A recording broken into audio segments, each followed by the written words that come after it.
On this week's show, we'll be discussing Indiana Jones and the Great Circle's review roundup, XDefiant's getting shut down, and Joseph Fares' next game is set to be announced, right here on the GamerGuild Podcast.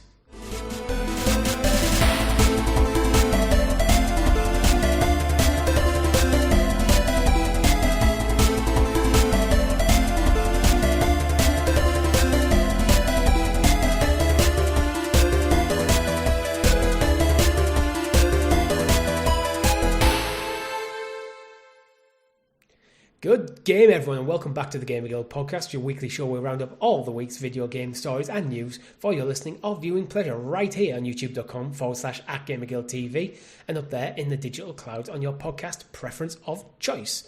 Your podcast players for this week are Mr. Chris. Good morning, good evening, good night, everyone. How are you doing? I feel like shit. Absolute. You know what, the second Hobbit movie? Oh, that shit. Of course. No, not that shit. I meant, you know, when the dragon Smaug flies directly towards camera right at the end for the cliffhanger? Spoilers for The Hobbit, The Desolation of Smaug. And he literally looks at it and he goes, I am death. That's how I feel today. Fair enough. A mixture of everything and everything. But thankfully you can't catch it through podcast services or YouTube. So you can listen to my sultry tones throughout the show. Your computer might get a computer virus, though. I hope not. I'll email it to you all. I noticed at the beginning of the intro you said Joseph Fares is going to introduce his next game on this show. I just want to clarify for our viewers, he is not showing up. He does not have an appearance booked in. He will not be announcing his game on the show. Just in case anyone was expecting that to drop. It wasn't intended at clickbait. It's just he is in the news and his next game is set to be announced, just not here. Absolutely. I mean, if he Game wants Awards to. season. Yeah, most likely Game Awards. Absolutely.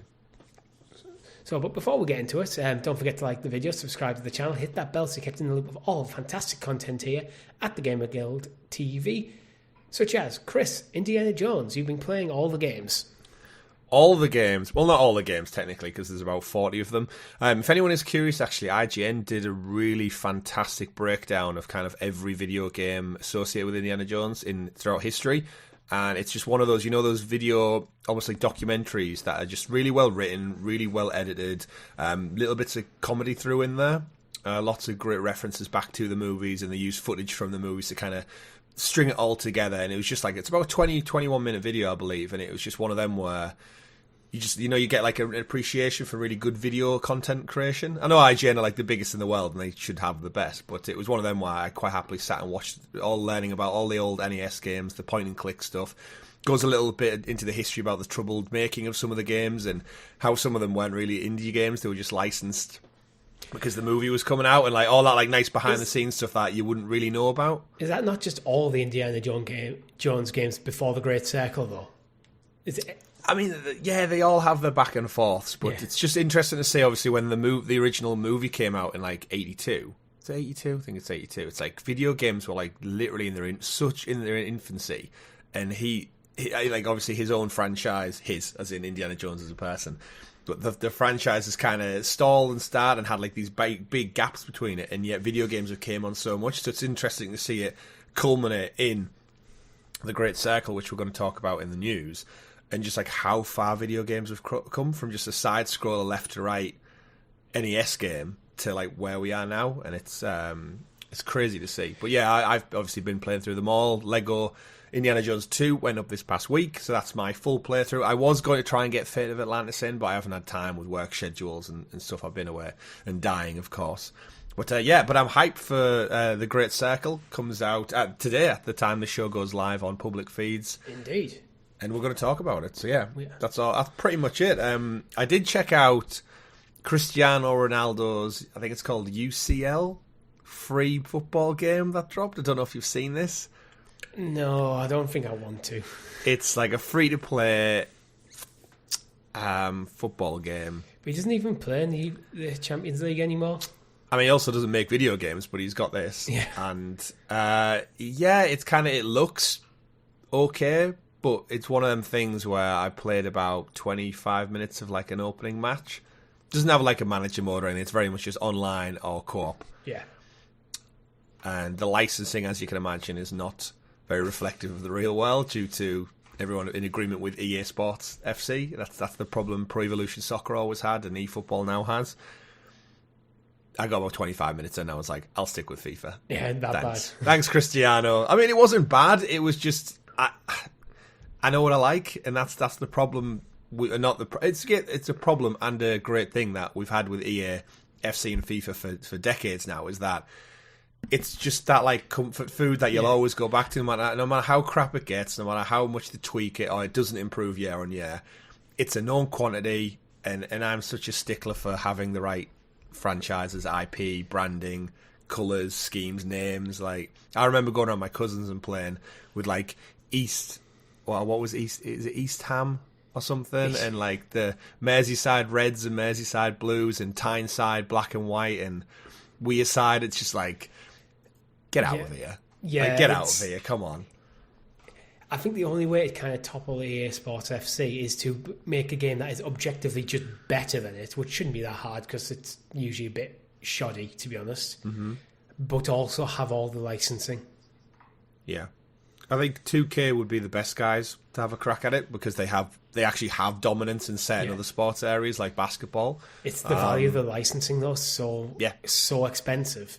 Like, it's probably not worth them rolling the dice on it. No, it's an absolute monopoly, but that's a year for you. You know what? So, yeah. You mentioned something when you talk about Indiana Jones, about games progressing. I think there's some progression's not always good.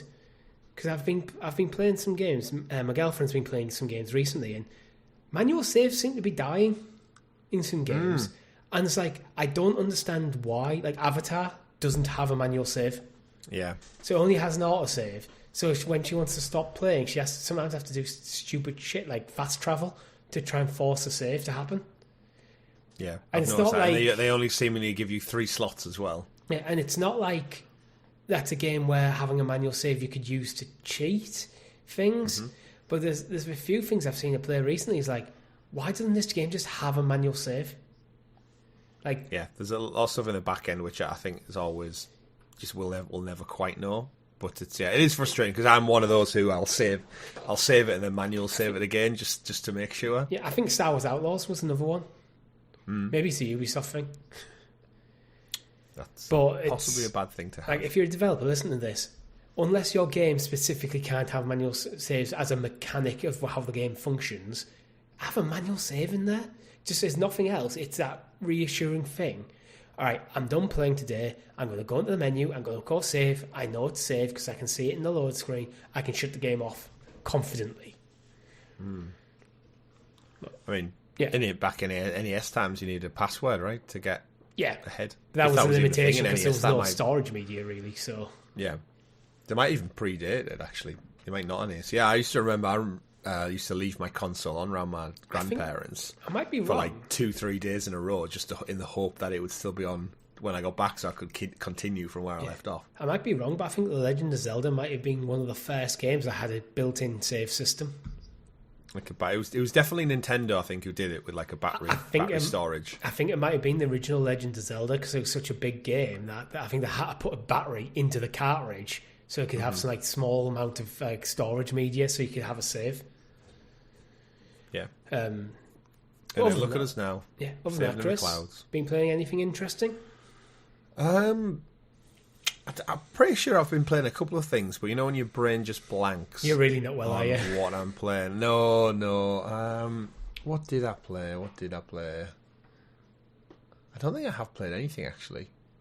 I will have done because I've definitely sat down. I played with the 30th anniversary stuff, which we're going to talk about in the news. I did boot it up for that. Yeah, I've played with that as well. And then I'm just like waiting for Indiana Jones now. It's kind of bugging me that it releases on Monday rather than Friday gone, because then you've kind of lost the whole launch weekend for a Monday for some reason. You've lost the launch weekend. And it's not like it's tying in with anything. Again, technically it's because it's Game Pass, because it was Game Pass and then Early Access was Friday.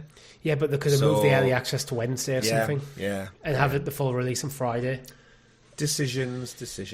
They have chosen poorly. They have. I don't understand that. Seems such an obvious win. Like, I think don't a lot of movies and stuff do Thursday as the release, because then you get all Friday, all Saturday, and all Sunday as your release window. Longer the better. Plus, then you can dig out those little statistics where it says like maybe it's went so far. Opening 3-day period over a Wednesday through Friday in the Southern Hemisphere on a Wednesday. Yeah. Maybe they went so far that it's like, okay, it used to be Friday release, then they pushed it Thursday because it got that extra day instead of the whole day Friday, then they pushed it Wednesday, then the Tuesday, now they pushed it back to Monday. It's all cyclical. Yeah. For me, I've been playing some Astrobot. Mm-hmm. My girlfriend has the platinum. I helped her get there. I'm going to play myself as well because I want that platinum. Thank you for lending us the copy, by the way. You're welcome. You're welcome. And how hard was the challenge mode to get? There's one level on the whole game which I'd say is really, really difficult. It's a proper jump. Yeah, it's like a jump spike. It's the master challenge. There's actually a video up on our channel which is performing phenomenally well. It's my speed run. You know what? Of it. It's actually probably playing right now for the YouTube players because I downloaded it to edit in over the segment. Ah, right. So it's literally probably that's what you're probably watching. Yeah, I was. It took me maybe 2 days, and you need to take a break and go away and come back to a challenge. But yeah, it's mad how for such a simple platforming game, if they wanted to get tough on you, they really could in a heartbeat. But absolutely love Astrobot. I told you would. Yeah. I love playing what I played. So it's like I actually want to get the platinum myself because it's not that big of a platinum. No, it's really not, and I'm hoping it's one of them where we get some additional content. I'm suspecting Game Awards we might just see some stuff, but we'll talk about that later on. But I'm glad. Did you play the DLC, the speedrun challenges? No. So they released them on a weekly cadence. So my brother was borrowing it at the time. And I think 1 and 2 came out, and I was thinking, do I ask for it back? I was like, I'll just wait for them all to come out. Yeah. So no, I've not done the speedruns yet. All right. Well, if you want it back before I play, I'll happily give it back to you. If you want. Oh no, it's only 5 levels. I've got Indiana Jones. You can literally do it in 4 minutes. Yeah. Pop it in. I'm not even joking. When you complete them all, another thing comes up with a time of how long it took you to complete all of them. And that was 4 minutes, 15 seconds for all levels. So, yeah. Other than that, a bit of Lego Horizon. Oh, yeah. We're starting it, chipping away when we both have time, and quite a lot of Metaphor Fantasio. Oh, still. How many hours in must we be now? I'm only about 25, 30 hours. It's about a quarter of the way. I don't know. I don't feel like I've heard it's about 100 or so. So I feel like I'm still scratching the surface, and but we'll see because I don't know how big it is. When you're playing the games, I don't know how this could go on for another 200 hours easily, or depends how quickly the story progresses from this point. Bit like Coronation Street. Yeah, exactly like Coronation Street. Metaphor Fantasio, Coronation Street. Basically the same thing. At least you've got more time to play now because I noticed you have moved into the empty vastness that is a brand new room. I have. It's not fully. It sounds emptier than it actually is. I've got the essentials in here. I've got my guitars in here, my keyboard in here, obviously my recording equipment, new cat tree. But yeah, I've still got some work to do on it. But I am in here now, so. And for anyone curious as to why you keep looking up, it's not because you're praying to the heavens that this episode goes great. No, it's because I've changed my monitor layout to fit the room a bit better. So now I've got 2 monitors stacked where they used to all be side by side. So in the past, you probably saw me doing this a lot. Profile shots. So now you're a proper content creator now. I am. With you having the overhead. It's only took me 5 years to become a proper content creator, has it? Well, we're not full-time yet. No, we're not. And you know what, Chris? I think it's about time for you to introduce us to the graciously gathered Gamer Guild Gazette, a.k.a. the news. The news. And as always, the news is brought to you by our guild heroes, which you can join for as little as 99p over on the YouTube channel. And actually, before we get into the news, we're pushing hard to get to this 2K before the end of the year. I think about 18 subs away as of this time of recording. I had a little rant on last week's show with Tom because we were 9 away, and then we got shafted by, I don't know, back end cleanup or something, and it pushed us right back. But it's steadily increased. So we've got 3 weeks now in December to do it. Again, if we do it in the 10 of the new year, I won't be devastated. It's just it's such a nice way to end 2025. We're so close. With 2025 subs, if we can get bang on that, that'd be a miracle. Right. As of the time of recording, we're 16 subs away. So to the guy who's currently sat in the bath listening to this, get out your phone, make 16 new YouTube channels, subscribe, job done. And then dry your penis.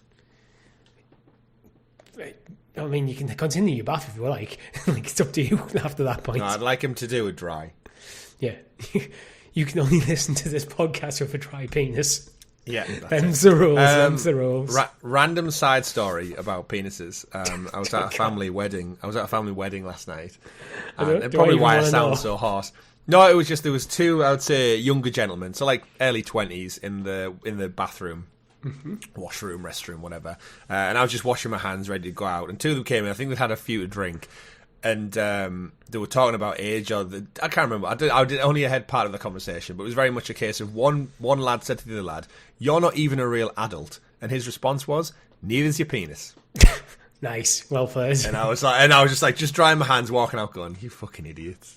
But neither's your penis. I could see you totally saying that to someone, though. I mean, that might become part of my vernacular now, but speaking of penises as well, Richie, segue. Episode 69. We can't get away without realising that we are... The nicest episode. Nice. Nice indeed. You know what, Chris? Indiana Jones and the Great Circle, the reviews are out. Well, the game, as you're listening, the game's out. Yes. How is it doing?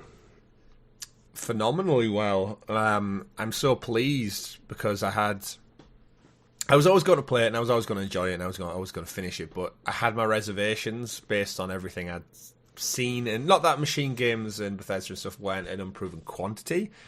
It was just, let's just say Xbox's exclusivities haven't really been knocking out the park. As much as we've enjoyed them, especially on the channel, being new to the ecosystem, I think I've always enjoyed what they've offered. They're usually in the lower 8 out of 10s recently. Yeah. They don't, and it doesn't feel like they've been pushing to get past that.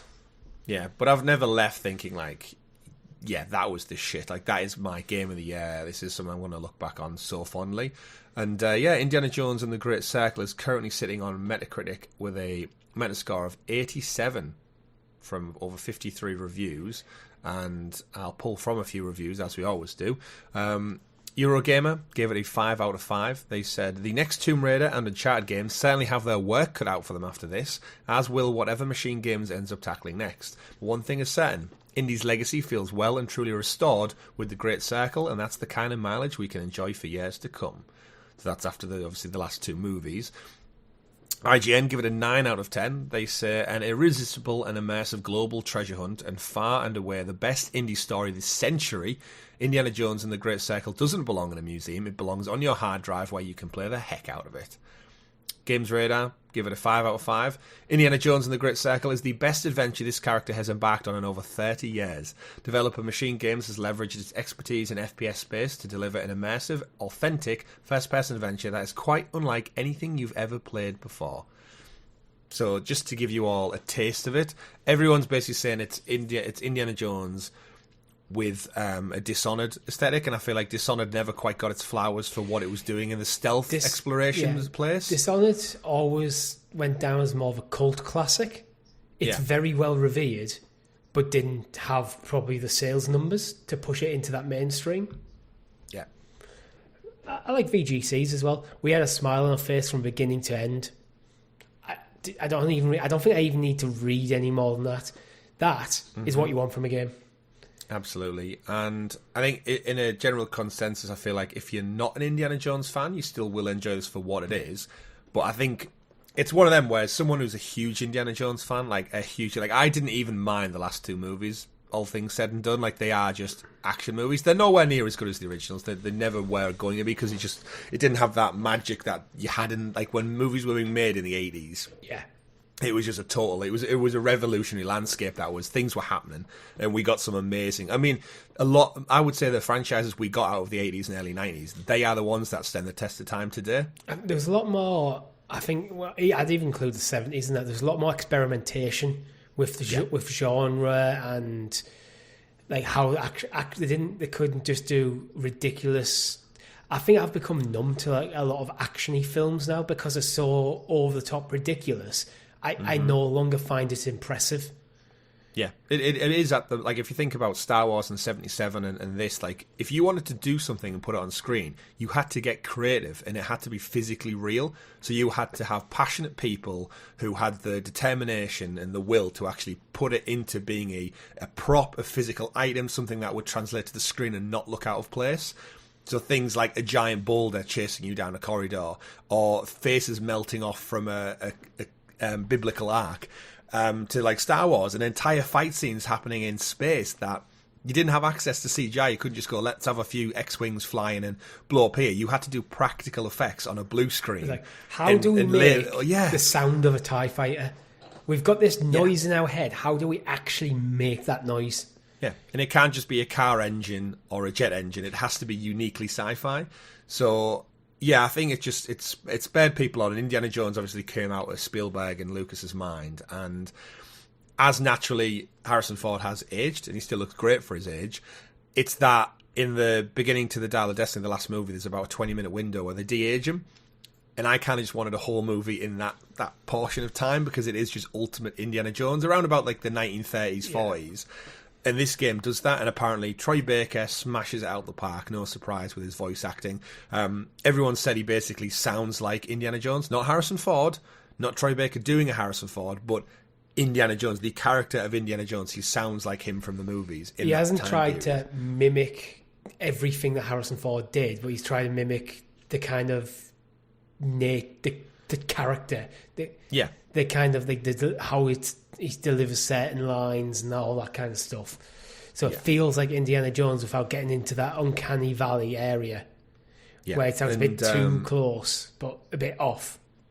Yeah, and I think the great thing, looking at this from a storytelling perspective, is we know this is Machine Game's biggest game. They've admitted that themselves. And I think looking at being able to look back on the whole franchise, and I think the difference with a video game in a way to a movie is you have to be so meticulous because every element of a video game is created.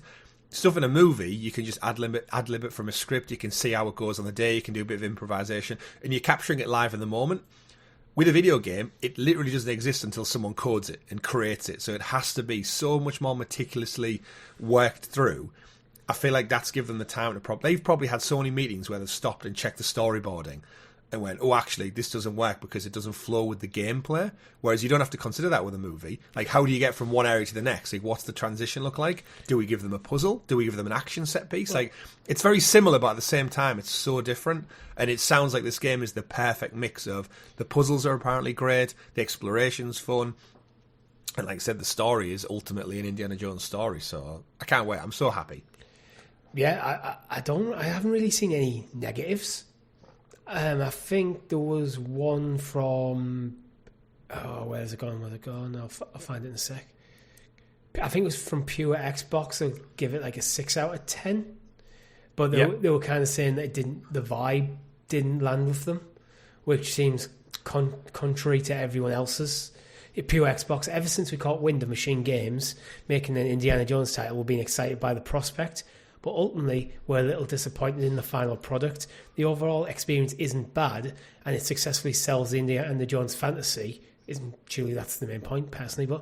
But the gameplay elements here just don't match up to the vibe of a fun-time indie adventure. So I'm reading this feeling like this isn't the Indiana Jones game that they wanted.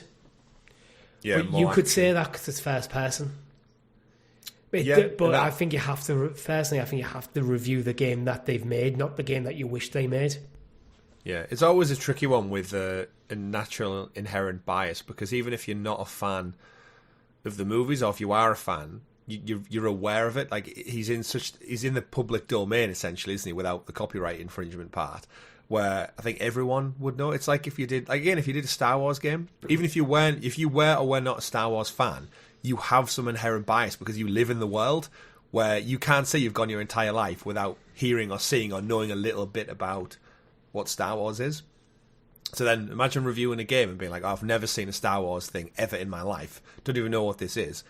To start with, the naming convention's weird. What is a Star Wars? Yeah. And it's like where do you go from that? So Star Wars is when you get a bunch of celebrities and you put them in the ring together, make them fight. That's a Star Wars.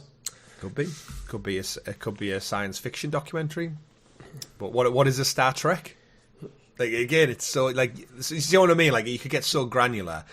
I think if you're a fan, or like a loose fan of the franchise, and you're a fan of video games, this, and like action adventure ones, because apparently you don't even need to use your gun really at all. No, it's optional. It's a stealth action game. That's what they've done. I think that's where pure Xbox were getting at. I think if like the stealth elements they said didn't really fit, but I probably disagree. I'm not the biggest Indiana Jones fan. I haven't really seen them since I was a kid.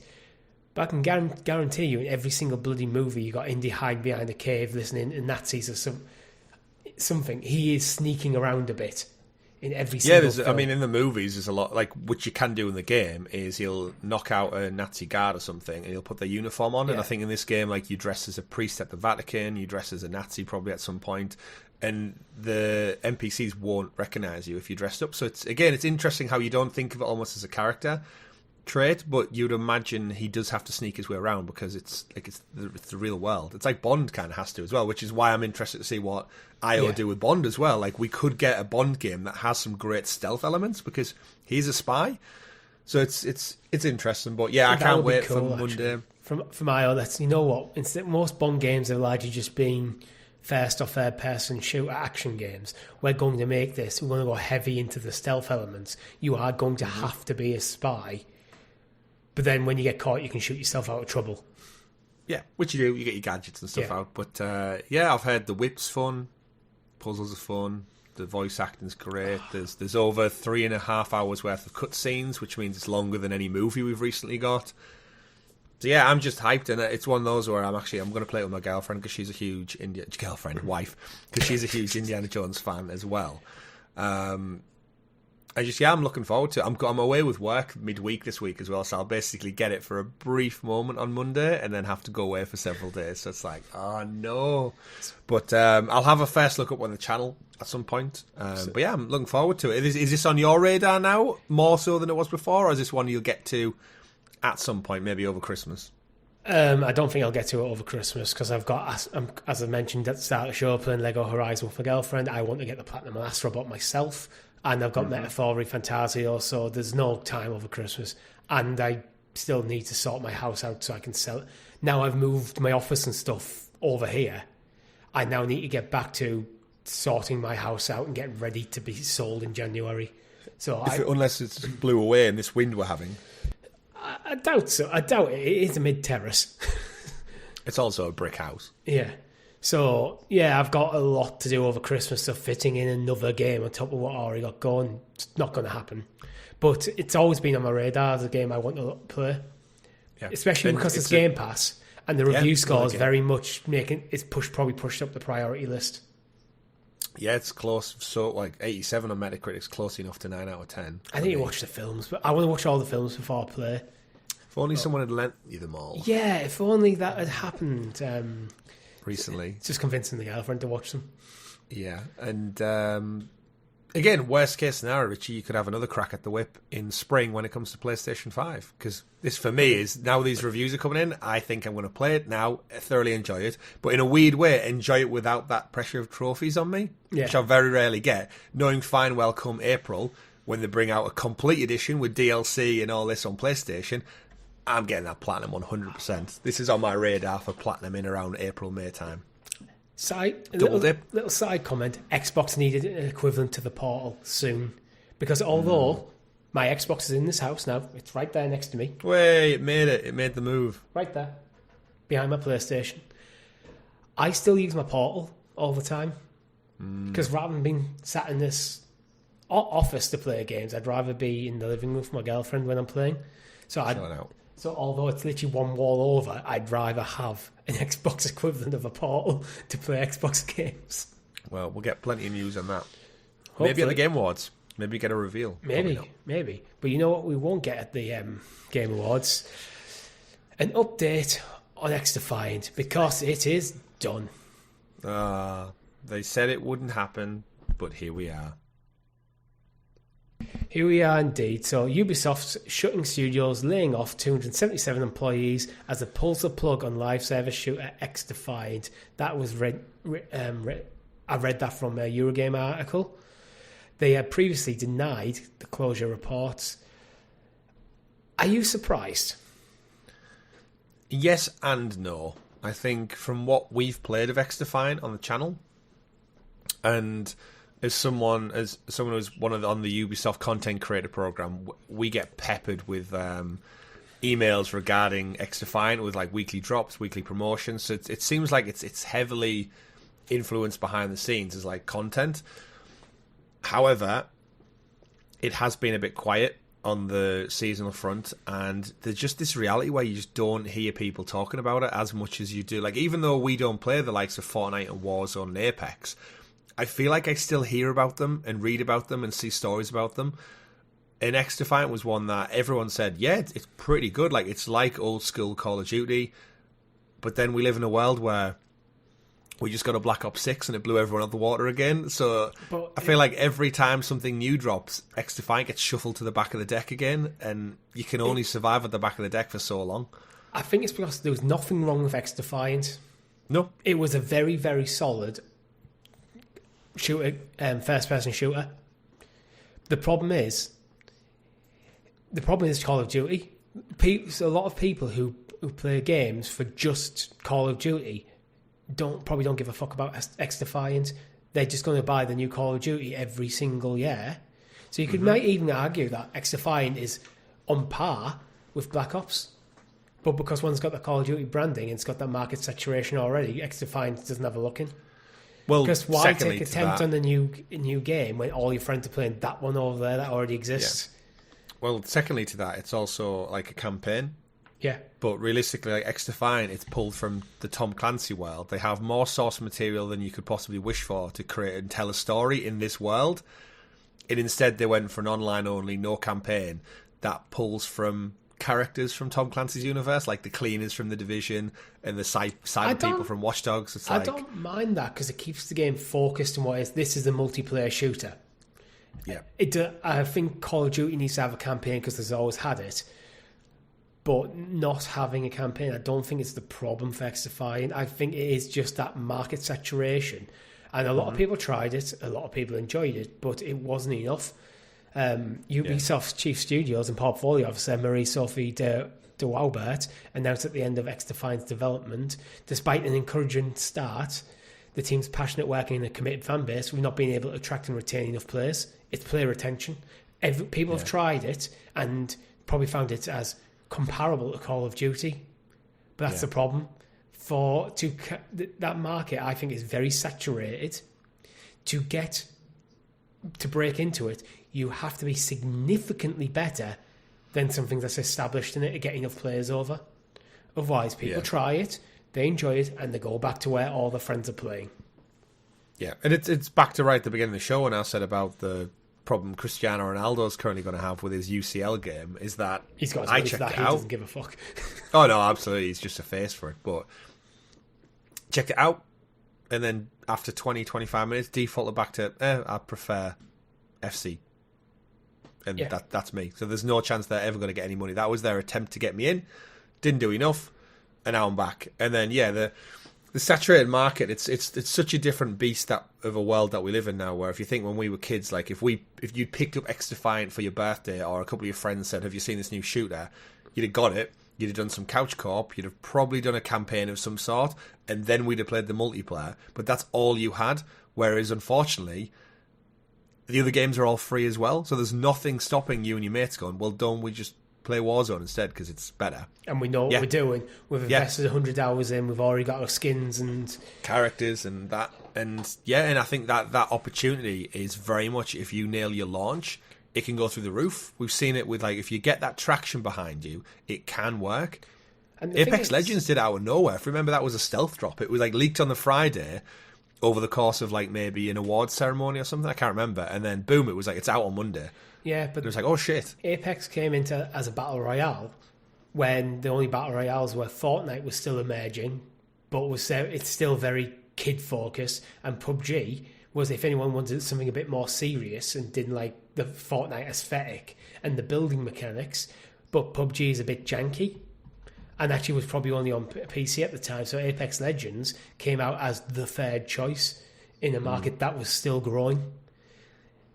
we're talking about an online first-person shooter here. Like, Call of Duty's pretty much had that tap since Modern Warfare 2. For decades. It's like, and it hasn't done enough to differentiate itself.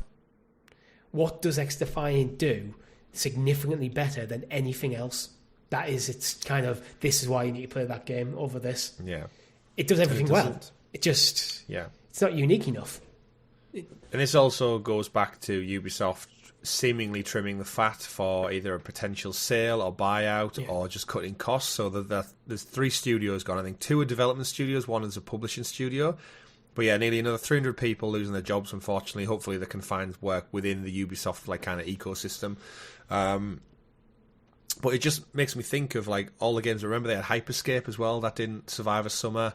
They've just closed down the Division Heartlands behind the scenes as well, amongst other titles. And I think they've basically stripped their portfolio down to, we have Assassin's Creed, we have Far Cry, The Crew, I guess, is still kind of going, but everything else around that is dead. We don't know where the Division's at currently.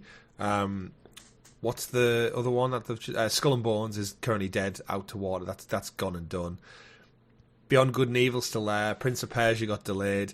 It's basically Assassin's Creed, Far Cry, and then anything else in and around that they can get. The Wildlands, Tom Clancy's Wildlands, Ghost Recon, Splinter Cell. Like, theyese are all stuff that they're just not there anymore. The one that's always stood the test of time is Rainbow Six Siege. But with Rainbow Six Siege, what you have there is it is a lot more tactical. It's a lot slower pace as a first-person shooter. It's not the sort of game where you're going to be running around, jumping, going prone in the mid-air, getting headshots from a sniper rifle. It is you are working as a team. You're playing. You have to play the objective. So it's got that uniqueness about it, and the gunplay feels amazing. So it's got that uniqueness. There's a cohort of gamers there who want a serious first-person shooter. Like, my dad would never play XDefiant. He loves Rainbow Six Siege because he doesn't like the silliness of it.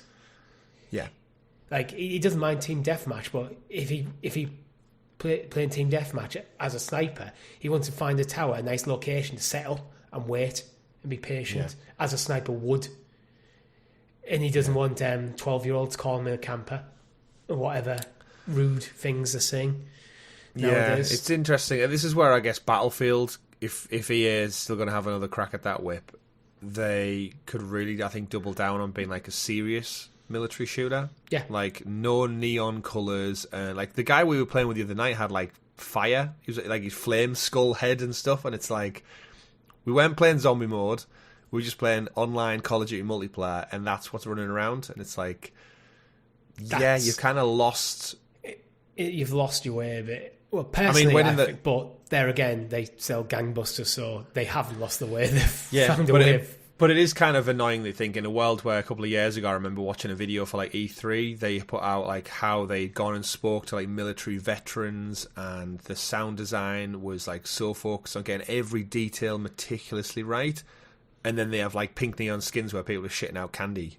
Yeah. And it's like, you're kind of getting away from your source material to a point where you're taking the piss out of something that's like, let's face it, warfare and death and honour and stuff, it's not to be made fun of in a way. Yeah. Like, I know it's a video game and it doesn't take itself too seriously, and I'm not going to sit here and say that, but yeah, it's kind of lost its way, and I feel like Battlefield could really come in, like it did with Battlefield 1, and be like, no, we're going back to World War 1 on the anniversary or whatever, and it's like really serious and just like, grounded, gritty and real. There's a place for that jumping around, building stuff and that, but it's just a shame to see Call of Duty lean so heavily towards Fortnite's influence.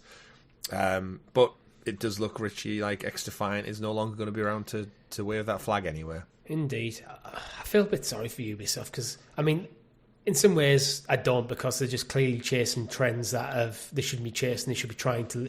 They're one of the biggest publishers in the world. They should be trying to set trends, not chase them. Yeah.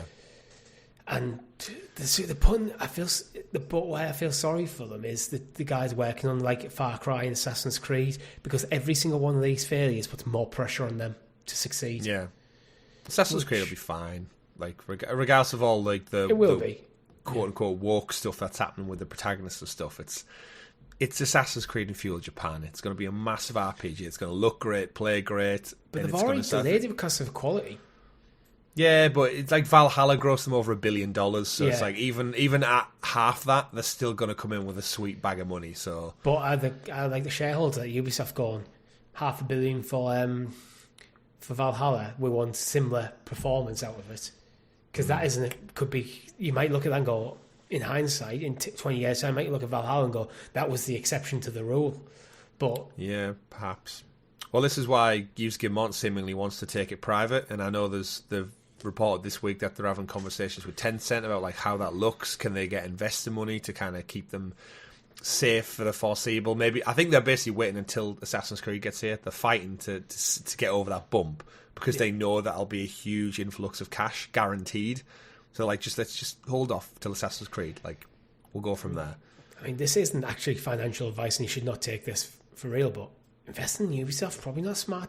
Probably a smart idea right now, because with another game getting shut, studios getting shut, their share prices are probably going to drop on the back of this. And they have been massively. But inevitably, if they get bought out, the shares are going to shoot up through the roof.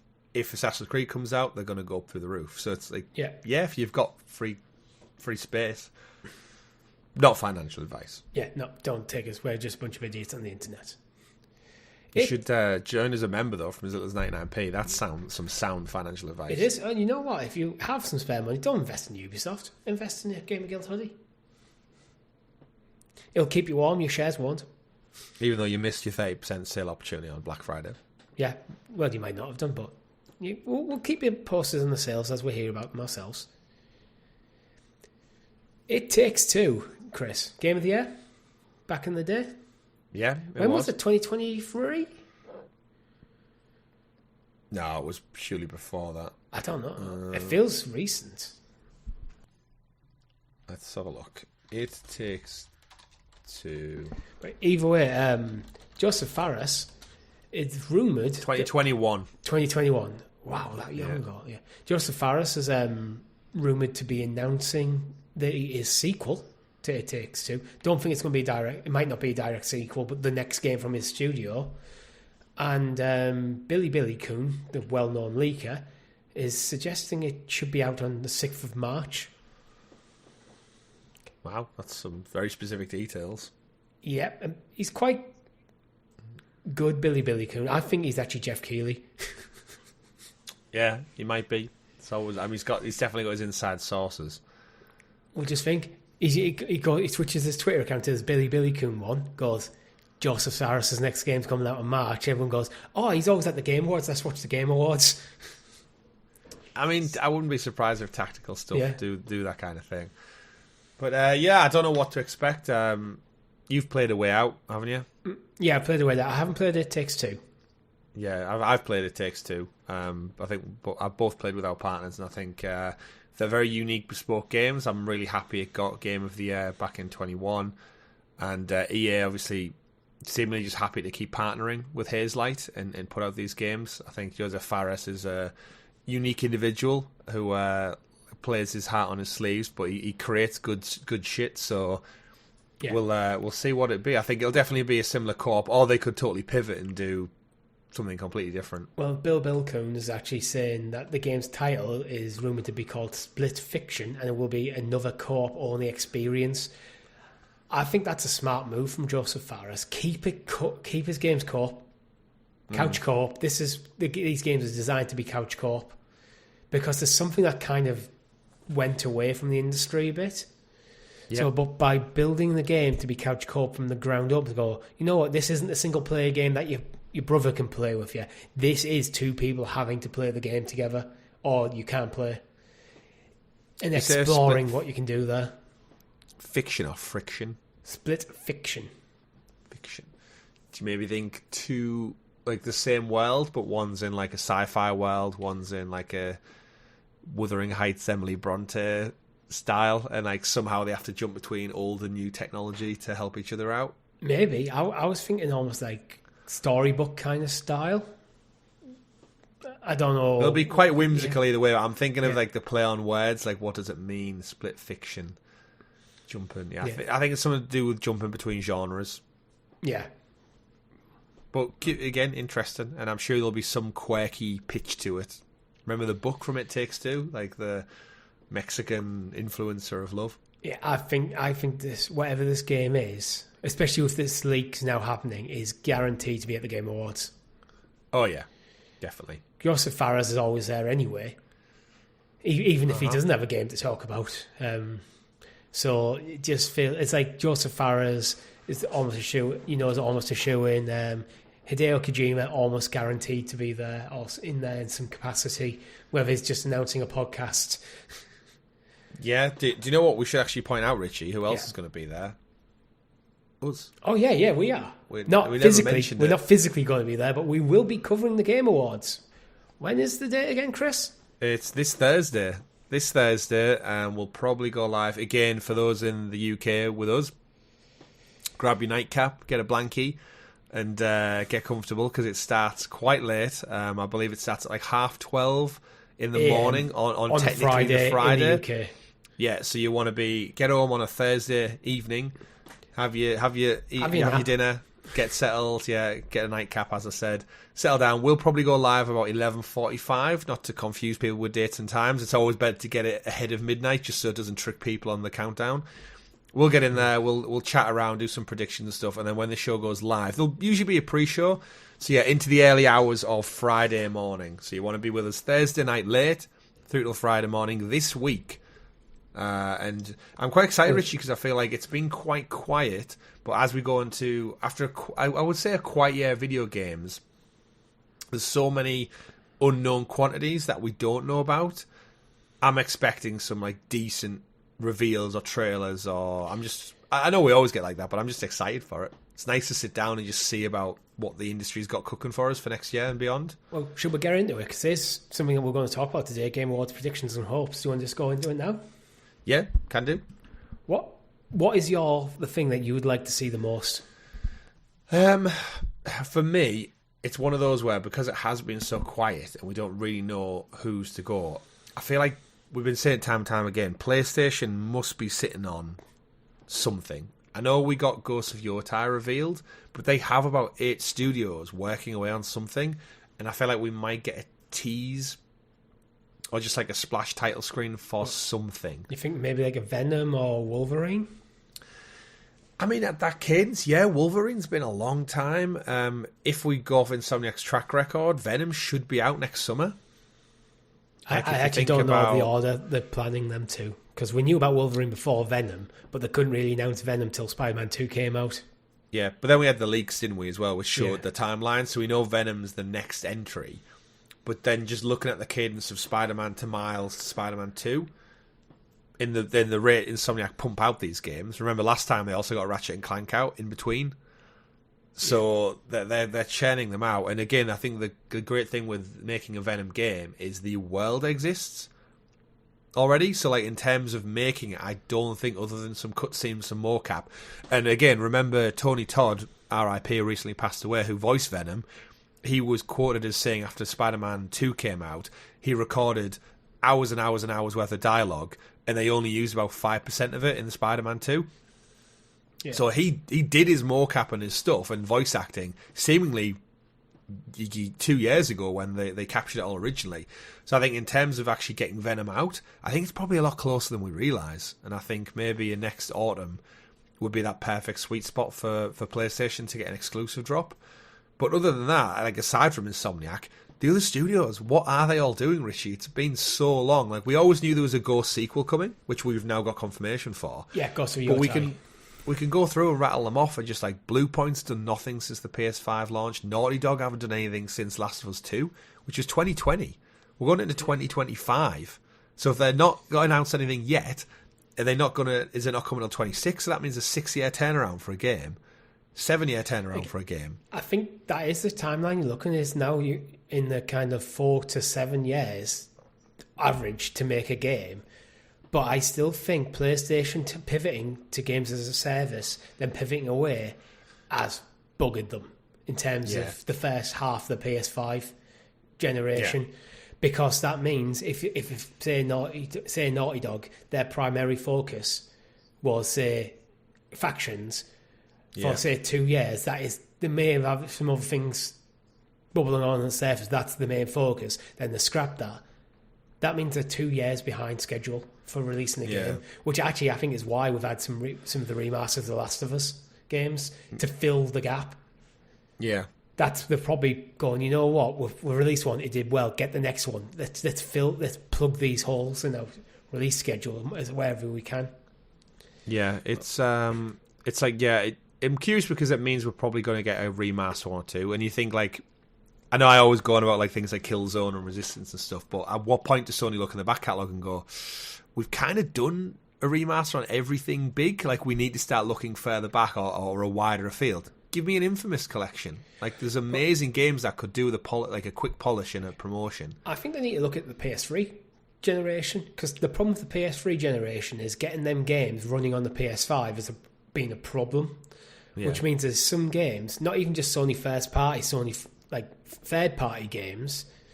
I think it's something like Final Fantasy XI can only be played on the PS3 if you can get a physical copy of it. Metal Gear Solid 4. Metal Gear Solid 4, but we know literally the only place. Delta's scheduled for next year though. Well, the Master Collection Volume 2 as well, that was confirmed. So yeah, there's stuff, but it's stuff like that. These are the things that can plug a hole. So go, you know what? Our primary focus is getting our entire back catalogue playable on the PS5 and maintaining that going forward into PS6 and 7 into PS8. While the big studios are working on their next main titles. Yeah. And we've also got studios who split off. Remember Cory Barlog, Sony Santa Monica? He didn't work on Ragnarok. He split the team and he's gone and is seemingly working on a new IP. He wasn't the game director. He was an executive producer, so he still had his finger on the pulse. Oh yeah, I mean he wasn't writing the it. Studio. Yeah. But if you think Ragnarok was what, two winters ago now, so you got to take those 2 years plus the years in between God of War 2018 and that. He's been working away on this IP quietly behind the scenes with a split team for probably coming up 5 years now. Yeah. And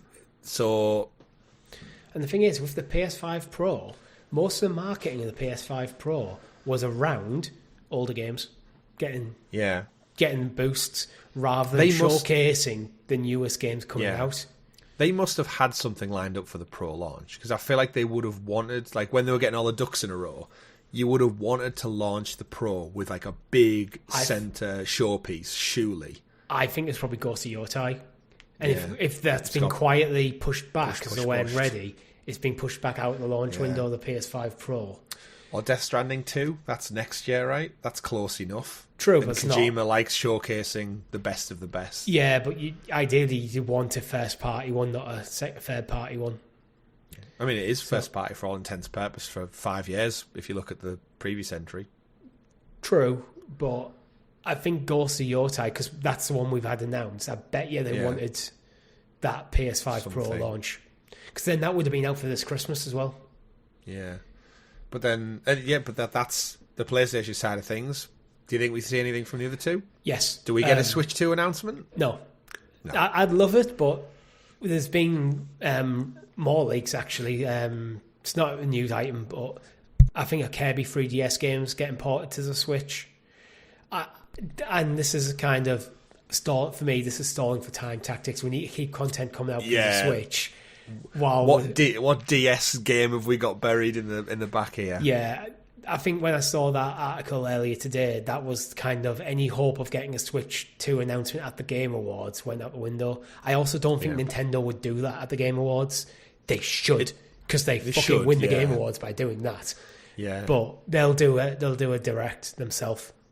I'm right in thinking we got the Series S and X revealed by Phil Spencer at the Game Awards. I think so. It was like the last. It was like the last thing. Yeah, it might be, but I don't. Like I'm an not Xbox expecting. handheld. Maybe, I'd love it, but I'm not expecting any big Nintendo reveals because I just don't think Nintendo tend to do that with the third-party stuff anymore. Even back at E3, they were the first to kind of semi-pull out and just start getting rid of the stage show and just basically did an extended direct for years before E3 shut down. Yeah. I mean, we traditionally get a Nintendo Direct in February, I believe, like late January, February. So everyone has since tried to copy the Direct format. So Nintendo were the first out the gate there. But for Nintendo stuff, there's Pokemon Legends Z to A coming out. I think is it January, February? February. Yeah. And other than that... Valentine's Day. I think there was another... Metroid Prime 4 is due next year. I don't think we'll see either of them at the Game Awards. I think they'll have a Pokemon Direct for Pokemon Legends, and they'll do a general Direct for Metroid Prime. Stuff at Xbox, they've got Doom the Dark Ages. Wouldn't be surprised. Feels like Avowed. I agree. I think we'll see a lot from them. I think we also need to bear in mind in January we have the Developer Direct as well, which is going to go deeper into these games. So I would imagine we get a tease for, like you said, Doom and Avowed. Then we get the final Direct that heads into the big 2025 launch. Fable, that's next year. South of Midnight's next year as well. It is South of Midnight. That's not an Xbox exclusive, is it? Yep. Is it? I keep forgetting. It's made by their team, South of Midnight. Yeah. It's not Obsidian. We Happy Few. What did they make? It sounds like Obsidian, but it's not Obsidian. Something.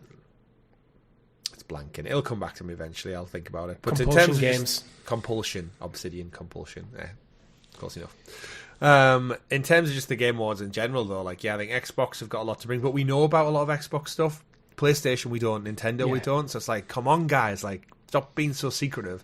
But then this is building up, I think, why my excitement is as well. I know we don't like to build up the hype train too much, but VGC's Andy Robinson wrote this week on social media saying expecting a very, very in capitals, big Game Awards next week. And Tom Warren from The Verge is also amplified that by just replying with same.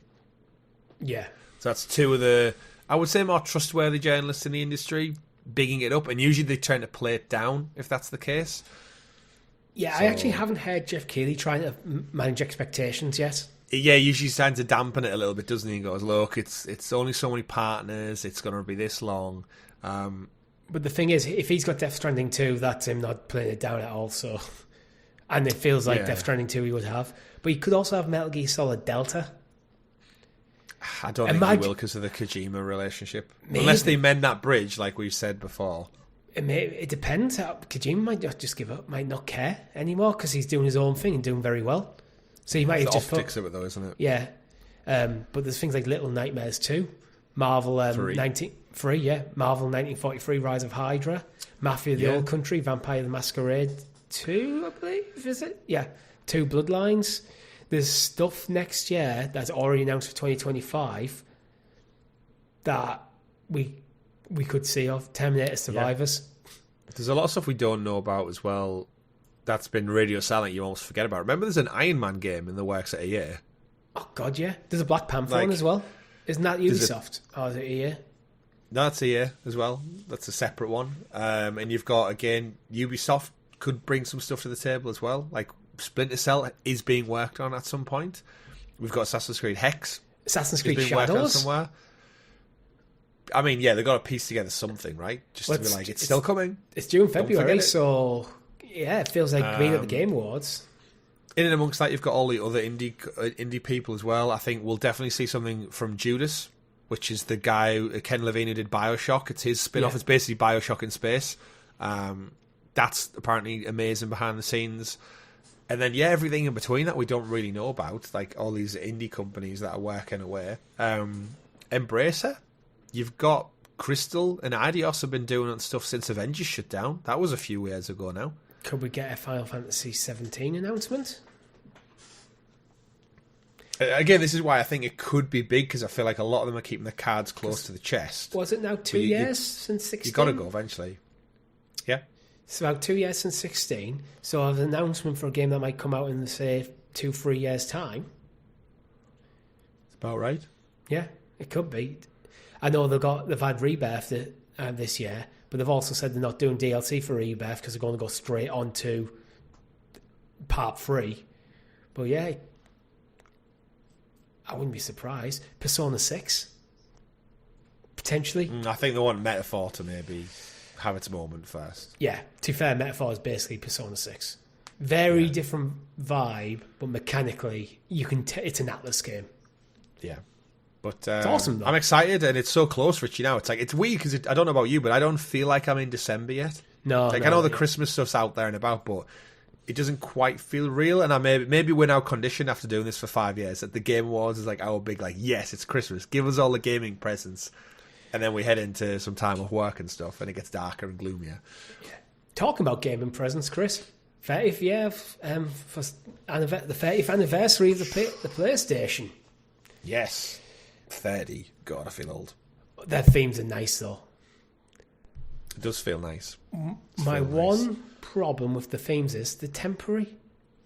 So what are the themes for our viewers who don't have or know about it? So to celebrate the 30th anniversary of the original PlayStation's launch, you can now get just a general 30th anniversary theme. You can get a PS1 version of it, a PS2 version of it, PS3 version of it, PS4 and a PS4 version of it.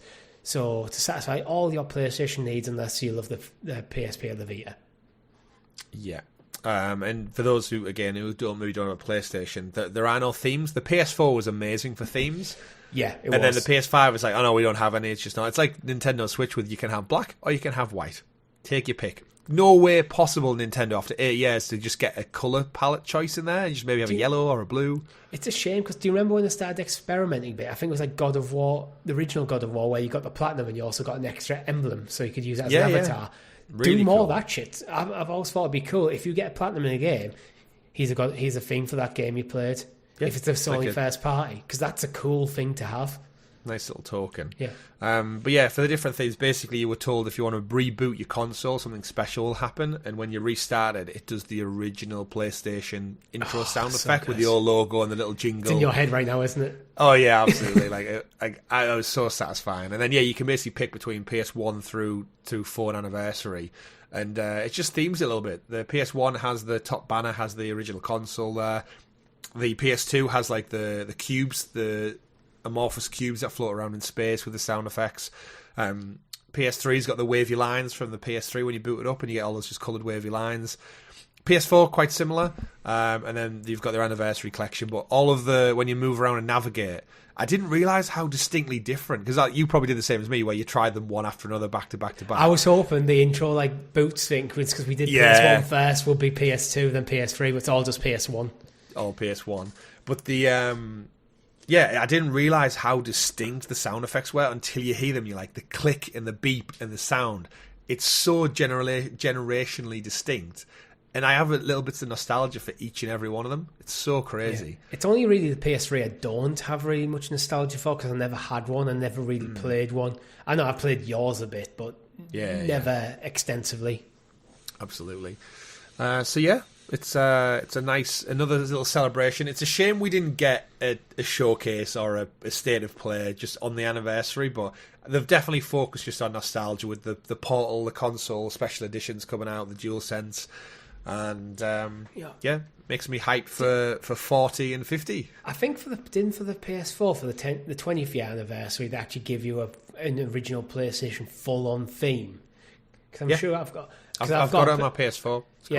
Same. I've got a PS2 one as well, which I think I paid like 50p for it. It's awesome, and that was the one I almost always use. PlayStation, bring back the themes of PS5. They're awesome. They should, and don't make these temporary as well. That's just a ridiculous move. Speaking of, keep these and let me bring all my PS4 ones forward in an unexpected twist. We're getting twisty, guys. We're getting twisty. My ever-growing retro collection that I'm still trying to build up. So I've got an original PS1, but it's very. Fun fact, let's say weather worn. Talking the PS opening theme, it's Chris's PlayStation 1. It is my original PS1. But I saw something on eBay while I'm looking around and spending money that my wife probably doesn't want me to spend. I picked up a PlayStation 1, but the reason I went for this one in particular is because it was in box. Actually good condition in box PlayStation 1. Have you tested this? Yes, it works. Yes. It comes with its contents. It's a DualShock. It's the DualShock edition. Yes, it's not original, but where's the contents? Comes with console, analog controller, RFU adapter, AC power cord, and printed materials. Yeah, I knew it was a late model because it has Crash Bandicoot 3 as one of the promo games, so it's late in the console cycle. But yeah, great condition. I've seen a few on like Facebook Marketplace, and it's like at the moment I'm just skinned. Like, I'm trying to sell a house. I've just spent hundreds and hundreds and hundreds of pounds on this room. Yeah. Like, it's Christmas. It's like, I just don't have any money. Yeah. I'm telling myself I'm going to try and like build my collection every month. I'll treat myself to like maybe a PS1 game or something, or PS2 or like my retro collection essentially.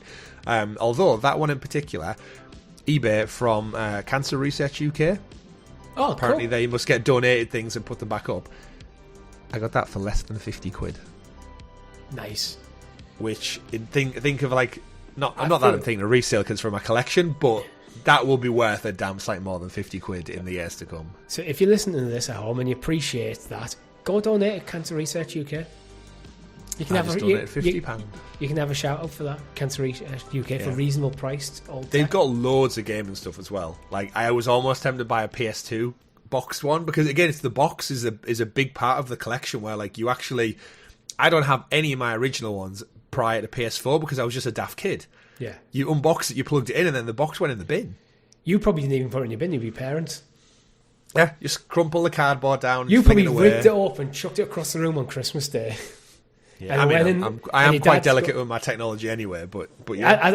As a small child, though, you're ripping up the original PlayStation, you put your dad, and you just chucked it away. Your dad's probably picked it up with his black sack straight away. Yeah. We don't need this anymore. Yeah. With my daughter, I've said to my wife, I was like, we're going to keep everything in the loft in pristine condition because it will come back around. Like, I have a Pokemon collection somewhere that has an original Charizard somewhere. I'm hoping in my parents' loft. Will I see it one day? Maybe. Will it be worth a lot? Probably. So hopefully it's still there somewhere. But yeah, I saw it and I was like, yeah, you know what? But the fact that and it is in a lot better condition than my actual one I do own.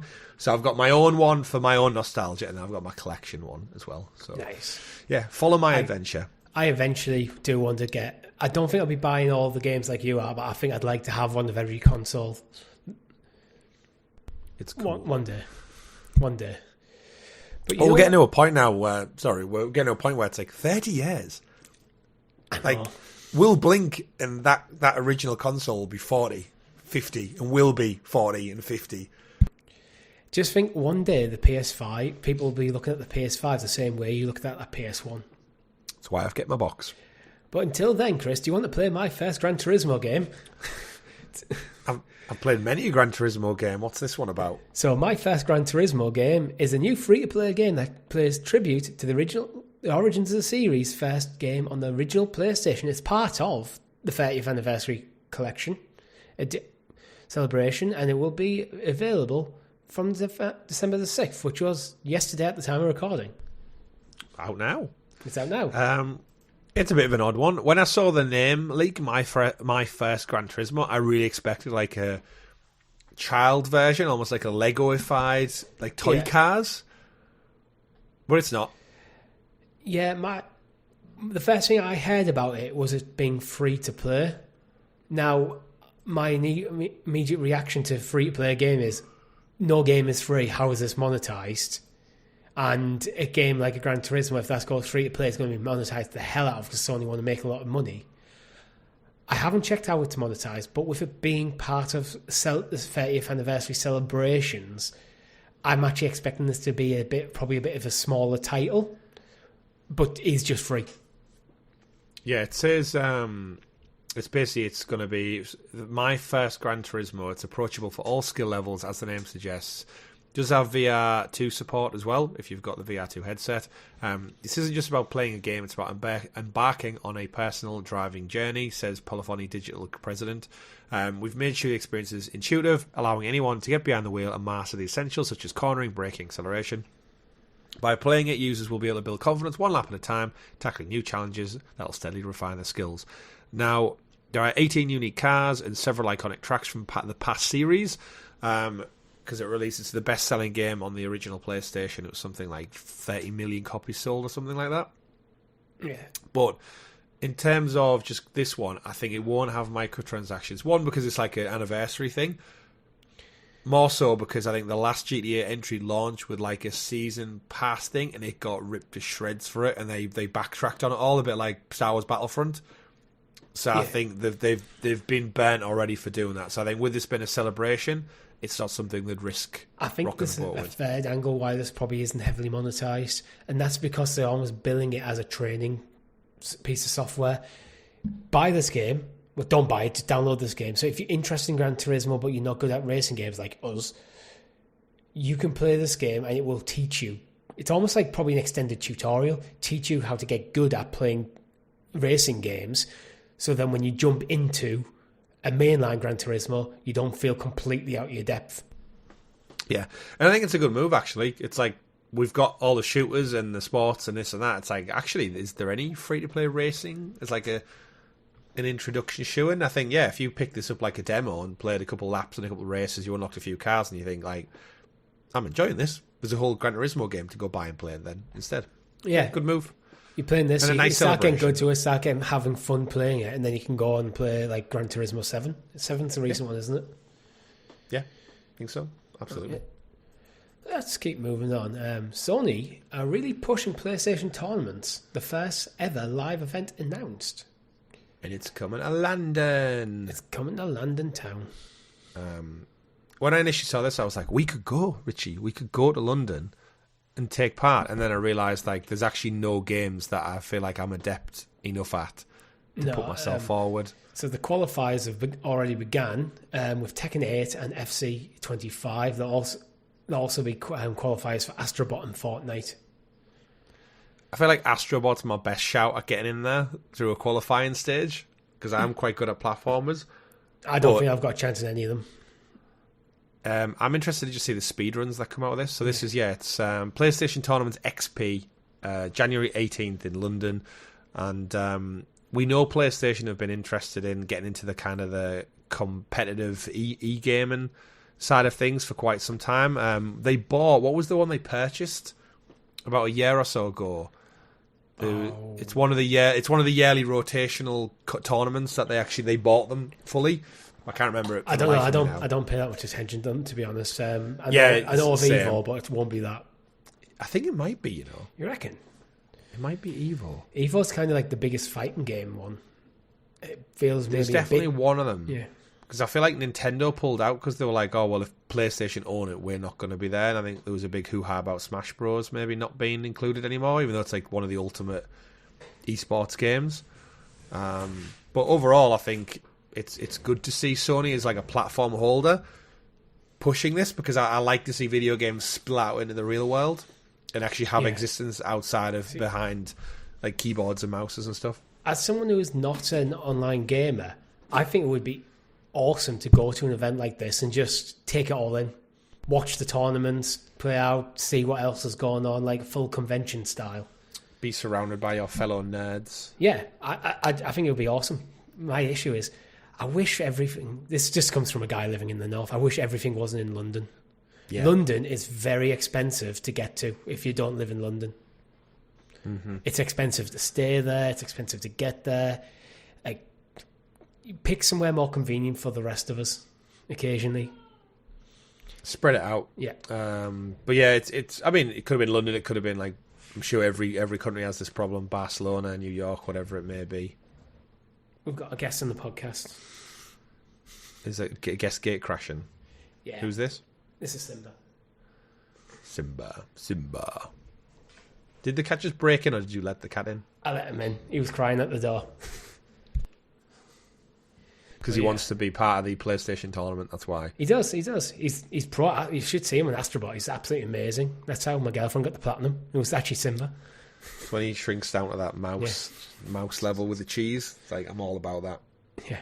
But yeah, I'm happy to see tournaments taking place. Hopefully it'll become like a thing. And then it'll open up. And then, again, if it became an event beyond just the tournaments... Yeah, that's what I mean. I'd be intrigued in future years. The tournament is the centerpiece of like a full-on like weekend convention.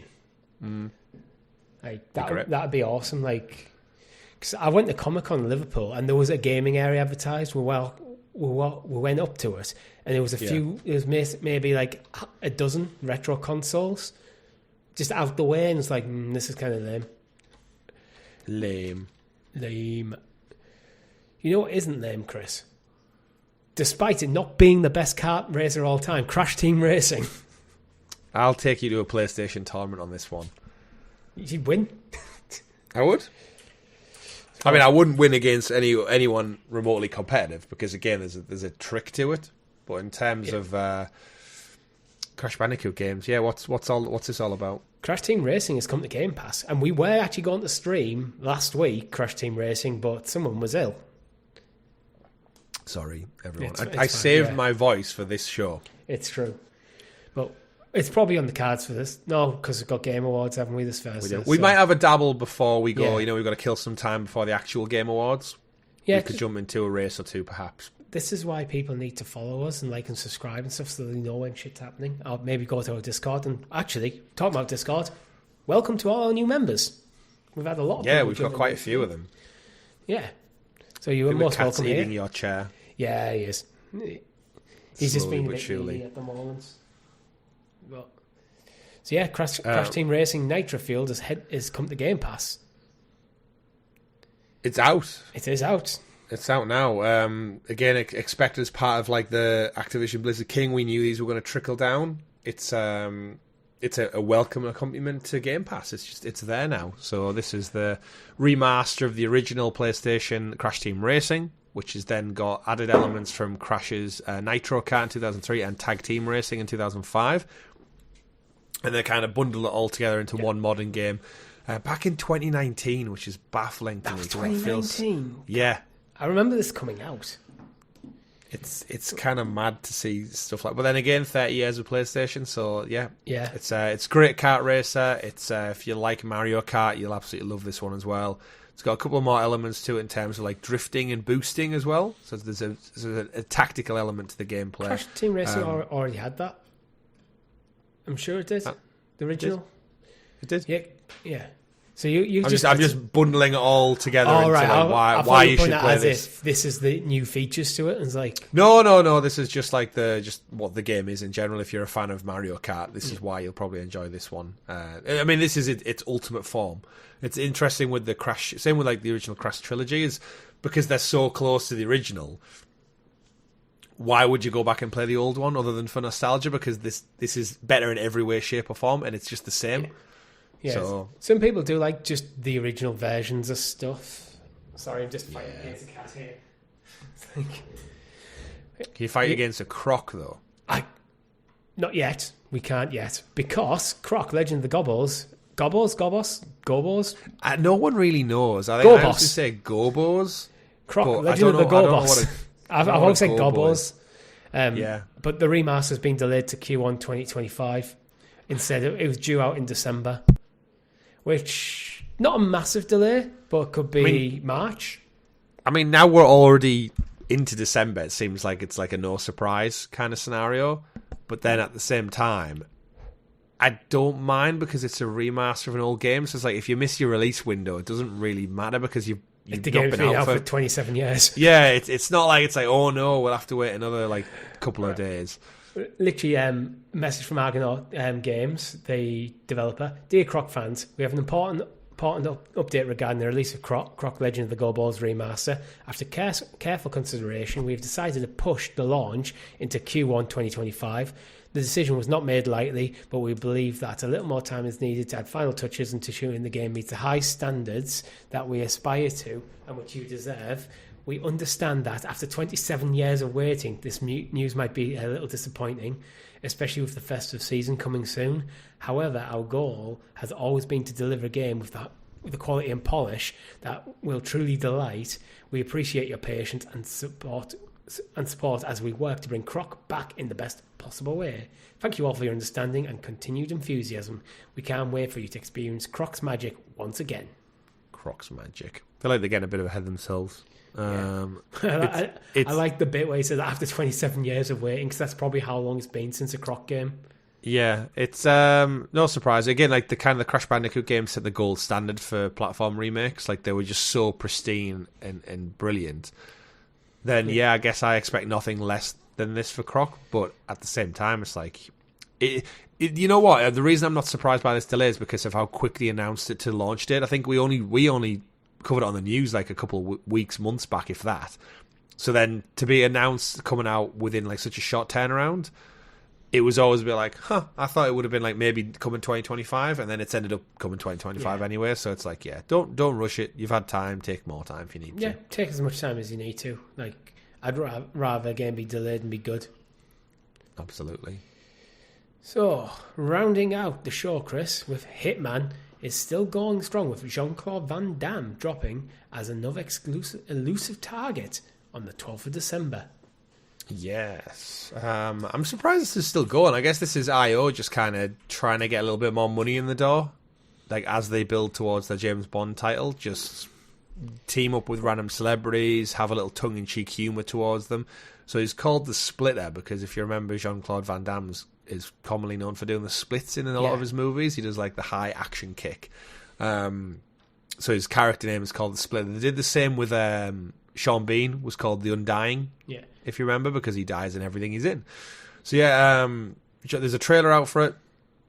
It just looks like more Hitman, but he's the bad guy, and you're going to drop into a city scenario and try and hunt him down. I think it's a really clever way that the world of assassination, the whole 3-game package, just kind of keeps ticking over. I've got a lot of time for Hitman. I like it. I like Hitman. It's a great game. I think it's quite interesting how they did actually, because it originally was just a single game, then they brought a sequel, and then they brought out a trilogy. But with the trilogy, they kind of repackaged it all to be more games as a service, so they can keep doing these periodic releases. Yeah. So I think Hitman is now just a platform, and you will keep seeing stuff like this. Probably might be even aiming at one a year cadence. I mean, it's only like £4. Yeah. $4 for the packs. It's like if you want something new, I think it comes with a new weapon, new weapon. Sorry, obviously a couple of new cutscenes, some more cosmetics, and then the opportunity to go kill Jean-Claude Van Damme. Yeah, and who doesn't want that? And that's this week it launches as well. So it is. So go have a good time with that, and because that is actually the end of the news for this week, Chris. And we like to end off the show with This Week in Video Game History. So, starting on December the 7th, what's jumping out to you? Not much. Monster Hunter World, 7 years ago today. That obviously revolutionised the franchise to what it's going to be with the Wilds. Super Smash Bros. Ultimate on the Switch, 6 years ago today. Nice. That's the awesome ultimate game. Form of Smash Bros. Potentially the last ever Smash Bros. As well.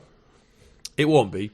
But the series creator doesn't really want to do anything. Yeah, but Nintendo making enough money, they'll want to keep it going.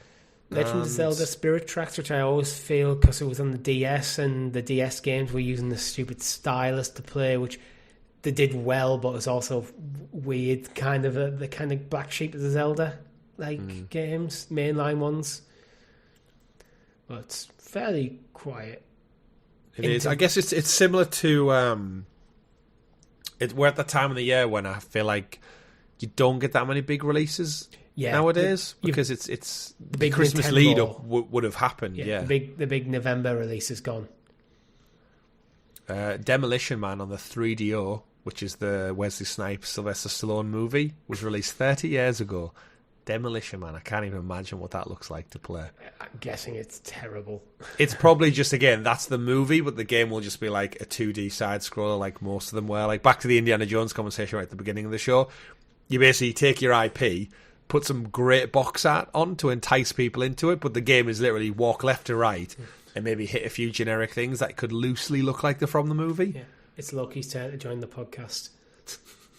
Well, see us out then, Loki. See us out, Loki. Go on. Cyberpunk, 4 years ago. Already 4 years ago. I know. And 2 years, probably too early as well. Chained Echoes, I remember that coming out 2 years ago on the Xbox. That was Game Pass, wasn't it? That was a game that I actually wanted to play, just never got round to it. Then I forgot about. But I think, unless there's anything else that's jumping out to you. No, just looking forward to the Game Awards. Indeed. Big week ahead, lots of news. Hopefully next week's show is going to be absolutely jam-packed with reveals, announcements, trailers and details. So I know it's half asleep recording it because we're up late. Yeah, probably. But looking forward to it. Me too, because that is all we had time for this week. Let us know your Game Awards predictions in the comments below, or head over to our Discord, as a lot of new people have. It's an awesome place to hang out. If you're looking for people to play games with, we've got spaces for you over there. Make sure you like the video, subscribe to the channel, and ring the bell so you're kept in the loop when all of our content goes out, such as the Game Awards live stream and potentially a pre-show Crash Team Racing live stream as well. And with that, my name's been Richie. I've been Chris. GG everyone. Goodbye. Bye.